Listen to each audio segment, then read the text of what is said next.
আসসালামু আলাইকুম। টাইপিং টিউটোরিয়ালের নতুন ভিডিওতে আপনাকে স্বাগতম। আজকের ভিডিওতে আমরা W এবং O লেটারের প্র্যাকটিস আমাদের বাঁ হাতের রিং ফিঙ্গার দিয়ে আমরা W টাইপ করব এবং আমাদের ডান হাতের রিং ফিঙ্গার দিয়ে আমরা O টাইপ করব।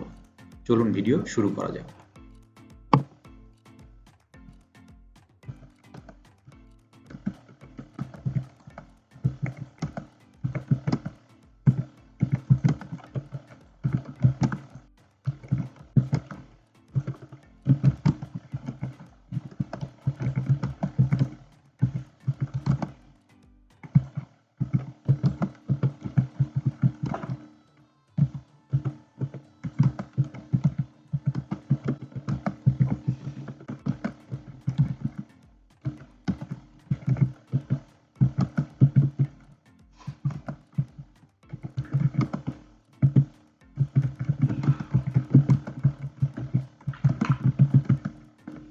আশা করি ভিডিওটি আপনাদের ভালো লেগেছে। ভিডিও ভালো লাগলে অবশ্যই একটা লাইক দিবেন এবং এই ধরনের ভিডিও নিয়মিত পেতে চ্যানেলটি সাবস্ক্রাইব করে সাথেই থাকবেন। আসসালামু আলাইকুম।